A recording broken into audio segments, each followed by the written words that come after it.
어, 우리의 그 몸은 온도가 있죠. 그걸 체온 그렇게 얘기해요. 그렇죠? 몸의 온도, 체온 얘기하죠. 그래서 날씨가 굉장히 더운 삼복 더위에나 아니면 한파가 몰아치는 한겨울이나 우리 몸은 적정한 변함없는 체온을 유지해요. 그 체온이 몇 도죠? 네, 36.5도는 평균이고요. 36도에서 37.5도까지 그 사람에 따라 혹은 체질에 따라 조금씩 다르다고 해요. 그렇지만 평균을 내보면 한 36.5도를 우리들이 보는 거죠. 그러니까 건강한 상태라면 언제나 주위 환경이 어떻든지 간에 체온은 36.5도, 그러니까 36도에서 37.5도까지를 유지하게 되어 있는 거예요. 그 이유는 우리 몸에 자율신경계가 있어서 체온을 그렇게 조절해 주는 거예요. 그래서 우리가 우리 몸의 건강을 생각할 때 가장 먼저 우리들이 보는 게 몸의 체온이에요. 여러분 한번 재보세요. 여러분 체온은 괜찮습니까? 괜찮을 거예요. 괜찮아야 돼요. 우리 영혼도 마찬가지예요. 우리 영혼에도 온도가 있어요. 영혼의 체온, 영적 온도. 영적 온도는 우리가 어떻게 할 수 있을까요? 그것을 성경은 기쁨 그렇게 얘기해요. 내 안에 기쁨이 있는가? 기쁨. 이 기쁨이 우리의 영적인 상태를 나타내주는 가장 중요한 기준이 될 수 있어요. 나는 얼마나 기쁜가? 여러분, 하나님께서 처음 인간을 창조하신 다음에 인간을 어디에 두셨죠? 에덴 동산에 두셨어요. 에덴 동산. 이 에덴 동산은 그 이름의 뜻은 기쁨의 동산이라는 뜻이에요. 그러니까 하나님께서 거기에 두신 이유는 네가 기쁘게 살아라. 그렇죠? 기쁘게 살아라. 기쁨의 에너지로, 기쁨으로 너희 인생을 즐겁게 지어가라. 그런 의미에서 에덴 동산에 사람을 두셨죠. 그래서 이 기쁨이라는 것은 그래서 우리 인생에 가장 중요한 거예요. 과연 나에게 기쁨이 있는가? 이것이 우리의 영적 건강의 기준이 될 수 있어요. 여러분 어떠세요? 여러분 지난 한 주간 동안 기쁘게 사셨나요? 아닌 건 확실한 것 같네요. 그죠? 우리 영혼이 건강하려면 기쁨이 있어야 되고요. 그 기쁨이 우리의 면역력이 되어서 어떤 상황과 어떤 환난과 어떤 고난도 이겨낼 수 있는 힘이 바로 거기에 있어요. 그래서 오늘 시편은 우리로 하여금 바로 이 감사와 기쁨의 자리로 우리를 초대합니다. 1절 보세요. 같이 한번 읽을까요? 1절 같이 읽겠습니다. 온 땅이여 여호와께 즐거운 찬송을 부를지어다. 오늘은 5절밖에 안 되니까 여러분 좀 넉넉한 마음으로 같이 읽어주세요. 온 땅이여, 이렇게 온 땅이여. 이 히브리어로는요 콜 하레츠라는 말이에요. 이 말이 무슨 뜻인가 하면 조건절인데 어떠한 상황에 있든지 이런 거예요. 그러니까 온 땅이여라는 말은 모든 것이에요. 네가 어떤 상황에 있든지 어떤 조건에 있든지 간에 뭘 하라고요? 즐거운 찬송을 해라. 그래야 거기에 뭐가 있어요? 거기 기쁨이 있다는 거예요. 하나님은 언제나 우리에게 우리의 삶이 찬송할 만하니까 찬송해라 그렇게 말씀하지 않으세요. 우리의 조건이, 우리의 환경이 좋아서 그래서 너희가 찬양할 만한 기분이 들 때 찬양해라 이렇게 말씀하지 않으셨다고요. 찬양, 우리의 삶이 어렵고 힘들고 고단하고 여전히 막막하고 답답하고 내가 봐도 무엇 하나 기뻐할 것이 없는 그러한 상황 속에서도 하나님은 찬양해라 그렇게 말씀하세요. 이 찬양에서 우리의 기쁨이 시작되기 때문에 하나님은 찬양해라 그렇게 말씀하세요. 그리고 찬양인데 어떤 찬양이에요? 즐거운 찬송을 부를지어다. 이 말은 이 즐거운 찬양이라고 하는 이 말의 뜻을 보면 소리를 질러서 귀가 먹먹하게 하다는 뜻이에요. 함성을 지른다 그러는 거예요. 여러분 지난 그게 언제였죠? 우리 축구가 언제였죠? 아시안컵? 얼마 전이었죠? 갑자기 생각이 안 나 언제인지 제가 밤에 여러분 그거 보면서 손흥민이 골을 넣었을 때 함성을 질렀죠? 근데 속으로 질렀을 거예요. 왜냐하면 다른 사람 깰까 봐. 그런데 그때 질렀던, 우리가 축구에 골이 들어갈 때 질렀던 함성, 그것이 오늘 여기에서 말하는 소리, 이 즐겁게 즐거운 노래를 불러라, 그런 의미예요. 그런 의미예요. 그러면서 이것은 명령형으로 되어 있어요. 명령형. 꼭 해야 되는 거예요. 해도 되고 안 해도 되는 게 아니에요. 너는 삶 속에 하나님을 찬양해라 라는 거예요. 우리는 하나님 찬양할 기분이 아닌데요, 그런데 성경은 아니야, 너는 찬양해야 돼, 이렇게 나오는 거예요. 자, 문제는 이것이 우리에게 너무 비현실적으로 들리는 거예요.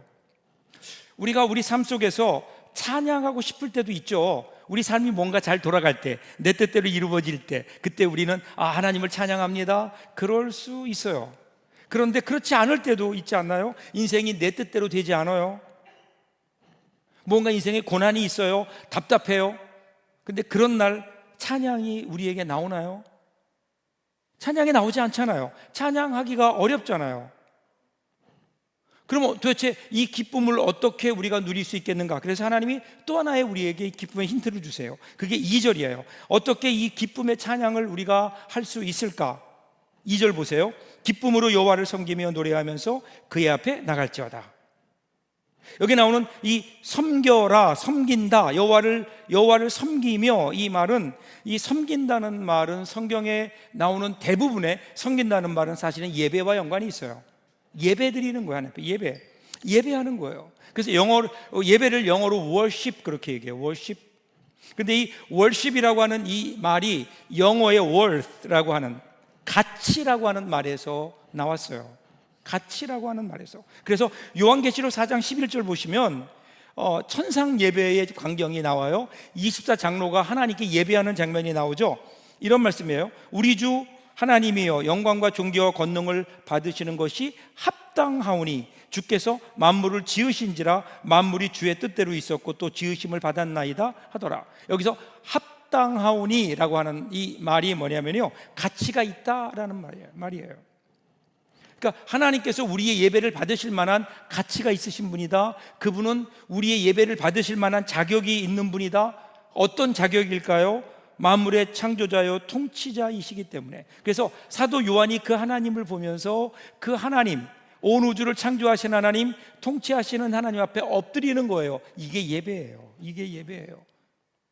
여기에서 진정한 찬양이 나오기 때문에 하나님은 예배의 자리로 우리를 인도하시는 거예요. 예배. 오늘 사실 어디서 우리가 찬양할 수 있을까요? 어디서 우리가 찬양을 시작할 수 있을까요? 그래서 하나님이 우리에게 주신 것이 예배예요. 예배로부터 찬양을 좀 시작해라.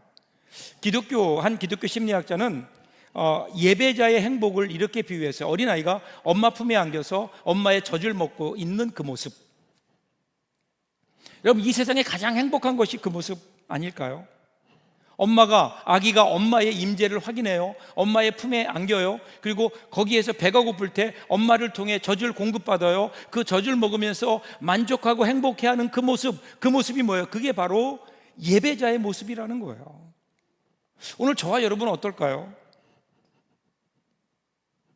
오늘 우리에게 이러한 예배의 행복이 있는지.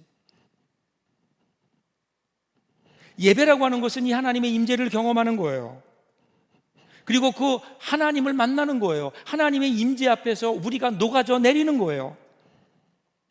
이 행복, 여기에서 진정으로 하나님 앞에 우리의 가슴으로부터 터져나오는 찬양이 있지 않을까요?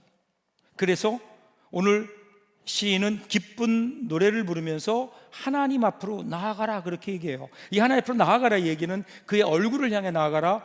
하나님의 얼굴은 하나님의 임재예요. 임재. 하나님의 임재 앞에 기뻐하며 나가라는 거예요. 기뻐하며 나가라는 거예요. 그래서 여러분, 찬양은 언제나 나로부터 출발하지 않아요. 나의 환경에서 내가 그 환경이 찬양할 만하니까 찬양하는 게 아니라고요. 내 조건이 뭐가, 내가 행복하니까 거기서 찬양하는 그것을 성경은 찬양이라고 얘기하지 않아요. 찬양의 출발은 하나님께 있는 거예요. 하나님을 바라보며 하나님의 임재 앞에서 나오는 하나님을 향한 찬양, 그것이 여러분 오늘 성경에서 우리에게 가르쳐주는 찬양이 아닐까요? 그래서 시편에서 곳곳에서 이런 얘기를 해요. 특별히 시편 69편 30절부터 31절에 보시면 이런 말씀이 나와요. 내가 노래로 하나님의 이름을 찬송하며 감사함으로 하나님을 광대하시다 하리니 이것이 소 곧 뿔과 굽이 있는 황소를 드림보다 여호와를 더 기쁘시게 함이 될 것이라. 찬양하는데요, 찬양과 감사를 어떻게 표현하냐면 하나님을 광대하시다, 감사함으로 하나님을 광대하시다. 근데 표현이 이게 조금 애매해요. 근데 원래 의미가 이런 거예요. 여기 나오는 광대하시다라고 하는 영어가 뭐냐면요, magnify 하는 거. magnify, 확대하다, 크게 보이게 하다. 그러니까 우리가 예배할 때 어떻게 돼요? 하나님이 크게 보여지는 거예요. 크게 보여지는 거예요. 하나님이 원래 큰 분이 아니라는 게 아니라 원래 큰 분이었는데 그전에는 우리가 보지 못하다가 예배함으로 하나님의 임재를 경험하고 그 하나님이 얼마나 크고 위대하신 분인지를 이제 우리가 알게 된다는 거예요. 여러분, 망원경 아시죠? 망원경을 보면 언제 망원경을 보나요? 멀리 떨어져 있는 것을 보기 위해서 보는 거예요. 작아서 안 보이는 게 아니에요. 원래는 엄청 커요. 그런데 멀리 있으니까 안 보이는 거라고요. 여러분, 지금 하늘에 별이 있는데 우리가 밤하늘에 별을 보지 못하는 이유가 뭘까요? 물론 뭐 공해도 있고 하지만 원래 잘 안 보여요. 그 이유는 멀리 있어요.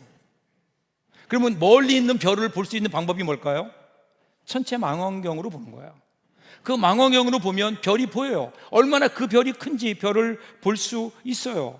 이것이 바로 오늘 성경에서 얘기하는 여호와가 광대하시다, magnify, 확대해서 보는 거라고요. 하나님은 원래 크신 분이에요. 우리가 가늠할 수 없을 정도로 크신 분이에요. 그런데 우리가 그 하나님을 보지 못한 거예요. 그 하나님이 우리 눈에 안 보여요. 우리가 그 하나님의 임재를 경험하지 못해요. 하나님이 나와 함께 하신다는 사실을 깨닫지 못해요. 그러니까 하나님이 안 보여요. 그러니까 어떻게 돼요? 찬양이 안 되는 거예요. 찬양은 나의 조건이 만족돼서 오는 게 아니죠. 하나님을 바라볼 때만 우리는 진정으로 찬양할 수 있는 거예요. 그래서 예배는 망원경과 같아요. 찬양은 망원경과 같아요. 찬양함으로 우리는 어떻게 돼요? 예배함으로 하나님, 그동안 보지 못했던 하나님을 보는 거라고요. 하늘문이 열리며 하나님의 임재를 경험하고 하나님의 음성을 듣는 시간, 여러분, 이것이 예배요 찬양이 아닐까요?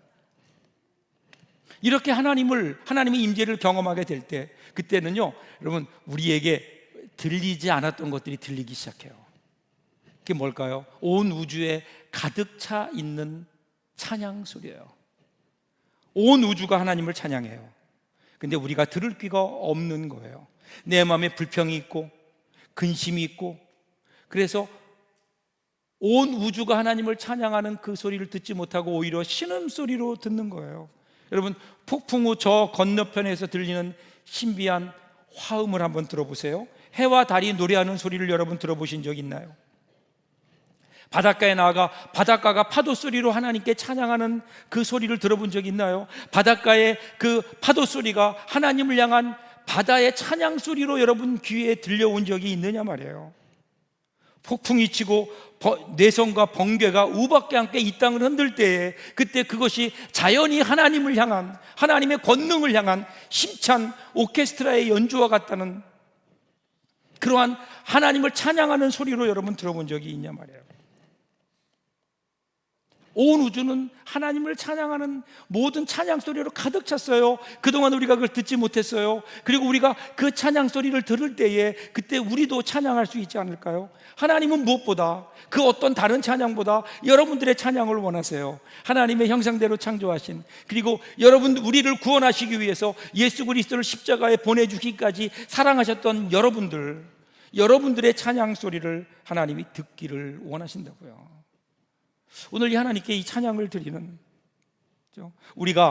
우리 한 사람 한 사람 하나님을 향해서 우리의 마음을 열어 하나님을 찬양할 때, 그때 하나님께서 하늘에서 어떻게 화답하실까요? 할렐루야, 이렇게 하나님이 우리의 찬양에 화답하지 않으실까요?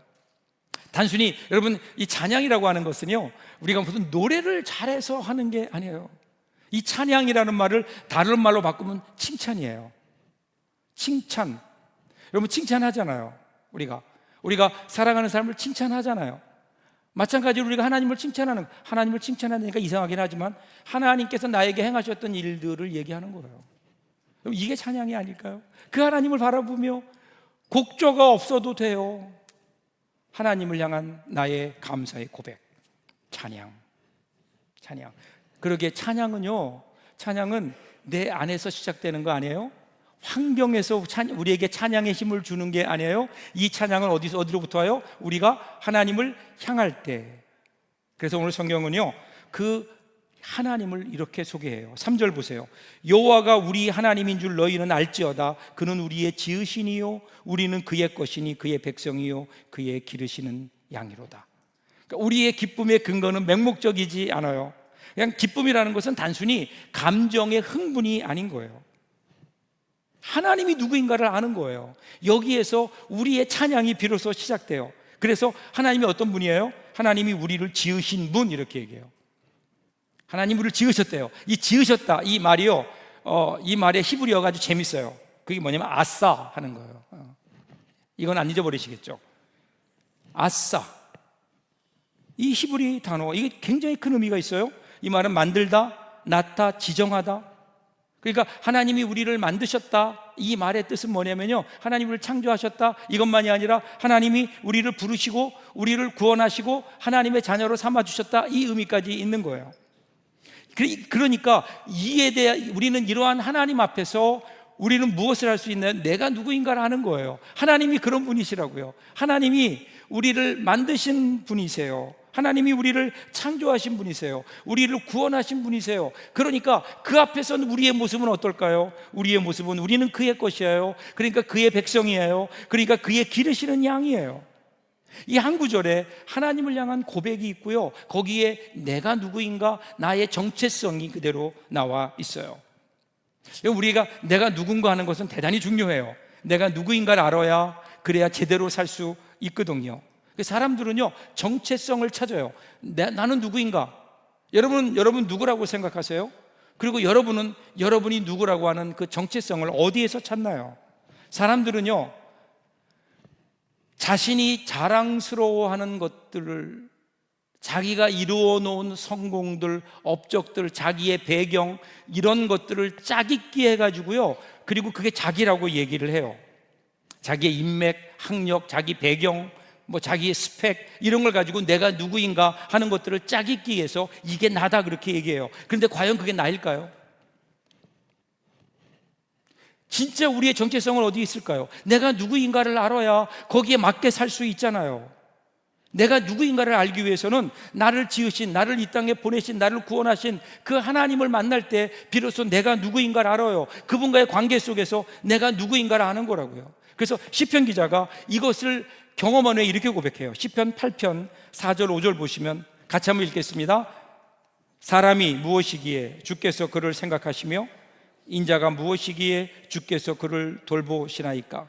그를 하나님보다 조금 못하게 하시고 영화와 종기로 관을 씌우셨나이다.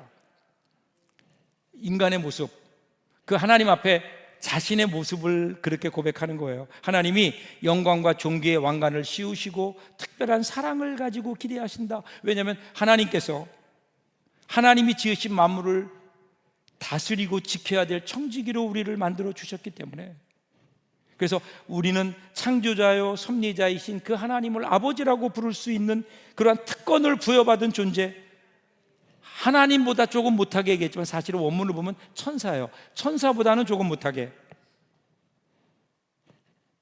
영화와 종기로 관을 씌우셨다. 이것에 대해서 감사하라는 거예요.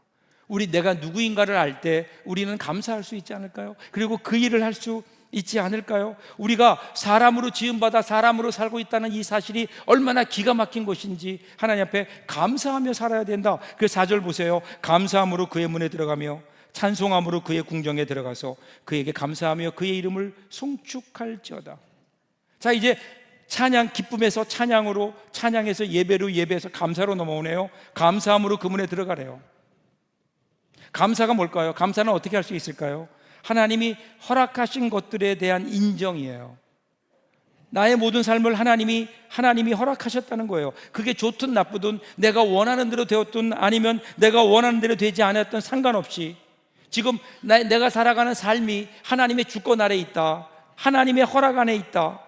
여러분, 여기에서 우리는 감사가 나올 수 있지 않을까요? 아니면 그럼 우리는요 그냥 내 뜻대로 되면 감사하고 내 뜻대로 안 되면 우리는 감사하지 못하는 그러한 너무나 변화무쌍한 삶을 살아가고 살 수밖에 없잖아요. 성경에서 말하는 감사는 여기에 근거가 있는 거예요. 오늘 나의 삶의 환경이 어떠하든 그럼에도 불구하고 이 모든 것을 초월해서 계시는 하나님, 우리를 사랑하시고 결국은 아름답게 선으로 인도하실 그 하나님을 바라볼 때, 하나님의 은혜를 생각할 때 거기서는 변치 않는 감사가 나오는 거죠. 사도 바울이 그래서 이렇게 고백해요. 빌립보서 4장 12절 13절 보세요. 내가 궁핍함으로 말하는 것이 아니니라.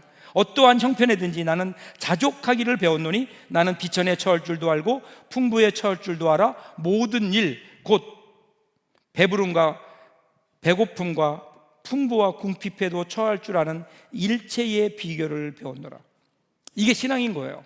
그러니까 주위에 있는 어떤 환경과 처지들이 나를 흔들어 놓지 못하는 상태. 하나님이 우리에게 기대하시는 게 뭘까요? 우리가 원하는 대로 되면 금방 좋아하고 감사하고, 우리가 원하는 대로 안 하면 불평하고 원망하고, 하나님이 이러한 우리의 모습을 하나님이 우리에게 원하실까요? 아니잖아요. 우리의 삶이 내가 원하는 환경이든 내가 원치 않는 환경이든 그것과는 상관없이 그것을 넘어서 역사하시는 하나님을 바라보며 그 하나님께서 여전히 내 삶을 주관하시고 내 삶을 인도하신다는 그 사실을 믿고 흔들리지 않는 그러한 태도, 그것이 여러분 믿음이고 하나님께서 우리에게 보기를 원하시는 것이 그것이 아닐까요? 그래서 빌립보 4장 4절에서 사도 바울이 이렇게 얘기해요. 주 안에서 항상 기뻐하라. 내가 다시 말하노니 기뻐하라. 어디에서요? 주 안에서. 우리 환경 안에서가 아니에요. 사도 바울이 감옥에 있어도 기뻐하고 환난 중에도 기뻐하고 즐거워할 수 있었던 이유, 그 기쁨의 자리는 주 안에 있기 때문에 내가 주님 안에 있다고요. 주님의 품에, 내가 주님의 뜻 안에 있다. 내 삶은 그냥 내가 바람 부는 어떤 광야에 내 던져진 존재가 아니라 여전히 하나님이 붙들어 주시고 하나님의 뜻 안에, 하나님의 품 안에 나를 안아주고 계시다. 그래서 오늘 나의 삶에 어떤 일이 일어나든 하나님은 나를 인도하시고 나를 보호하실 것이다. 이것이 오늘 우리의 믿음의 근거가 여기에 있지 않나요? 그래서 기쁨은요 믿음으로 선택하는 거예요. 마음이 지치고 공고할 때 원망과 불평과 낙심과 절망을 선택하는 것이 아니라 그 일 속에 감추어진, 그 일을 넘어서 역사하시는 하나님의 놀라운 뜻과 섭리를 바라보면서 기쁨을 내가 의지적으로 선택하는 것, 이것이 믿음인 거예요. 믿음. 그리고 오늘 본문은 마지막으로 5절에서 그렇게 우리들이 살아야 될 이유를 다시 한번 얘기해요. 5절이에요. 같이 한번 읽겠습니다. 5절이에요. 여호와는 선하시니 그의 인자하심이 영원하고 그의 성실하심이 대대에 이르리로다. 이 5절 앞에는 사실 왜냐하면이라는 접속사가 생략되어 있어요. 우리 감사함으로 찬양함으로 살아야 될 이유가 뭐냐? 그러면 하나님의 성품이에요. 하나님의 선하신 분이기 때문에, 하나님의 인자하심이 영원하기 때문에, 하나님의 성실하심이 끝이 없기 때문에. 여기 보세요. 선하다 이 말은요 히브리어로 보면 토브, 이렇게 토브. 그러면 이 토브라는 말이 언제 쓰였나요? 창세기에서 하나님이 처음으로 인간을 창조하실 때, 그때 하나님 보시기에 좋았더라 라고 얘기할 때 이 좋았더라 라는 말이 토브예요. 그러니까 선하다 이 말은요 하나님의 창조와 연관이 있는 거예요. 다시 말해 하나님이 태초에 천지를 창조하셨을 때의 모습, 그 하나님의 의도, 하나님의 원리, 하나님의 창조의 원리 그대로 이루어지는 것을 말하는 거예요. 그러니까 하나님은 하나님의 뜻대로 우리를 다스리시되 언제나 우리를 하나님의 선한 길로 인도하신다. 언제나 모든 것이 합력하여 선을 이루게 하신다. 그 하나님의 선하심이 우리를 이끌어갈 것이다. 이것에 대한 믿음이 우리로 하여금 어떻게 해요? 찬양하게 하는 거예요. 그리고 그렇게 즐겁게 찬양할 때 그때 우리 가운데 삶이 기쁨이 넘쳐나요. 기쁨이 넘쳐날 때 그때 우리의 삶 속에 하나님이 주신 더 큰 기쁨이 우리 가운데 임하게 되는 거죠. 그리고 하나님은 인자하심이 영원하다 이렇게 얘기해요. 인자하심, 하나님이 인자하심, 이것을 히브리어로 헤세드라고 얘기해요. 이 헤세드란 말이 참 이해하기 어려워요. 그런데 헤세드라는 말을 이렇게 표현하면 돼요. 무조건적인 사랑이에요. 여러분 그거 아세요? 하나님은 우리를 사랑하실 때 우리가 사랑받을 만하니까 사랑하시는 게 아니에요.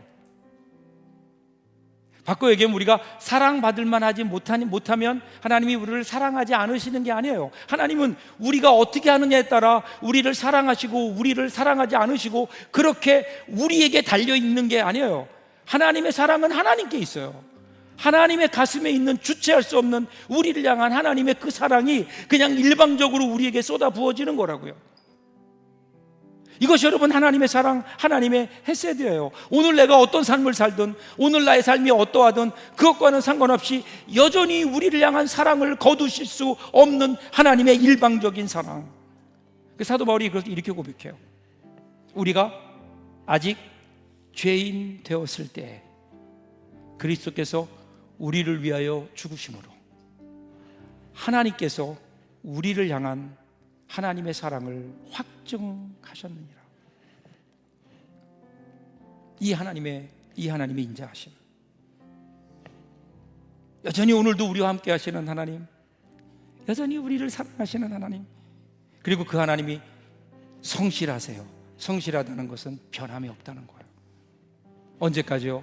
영원까지. 영원까지. 그러니까 어떻게 우리는 그 하나님을 찬양할 수밖에 없는 거예요. 찬양은 우리의 삶에서 시작하지 않아요. 찬양은 감정이 아니에요. 찬양은 우리의 선택이에요. 그러기에 우리는 주님을 찬양하고 싶을 때까지 기다려라. 성경은 그렇게 얘기하지 않아요. 우리의 감정에 상관없이, 오늘 우리의 환경에 상관없이 하나님은 우리를 찬양하라고 하는 거예요. 찬양하고 싶은 감정이 들지 않을 때도 성령은 찬양하라 그래요. 여러분, 그게 중요한 게 아니에요. 우리의 감정이 중요한 게 아니에요. 우리의 삶이 중요한 게 아니에요. 우리의 환경이 어떤 게 중요한 게 아니에요. 그럼에도 불구하고 그것을 뛰어넘어서 역사하시고 보호하시고 우리를 인도하시는 하나님이 계시기 때문에 그 하나님을 바라보며 우리는 오늘 우리의 환경을 뛰어넘어 찬양할 수 있는 거 아니에요?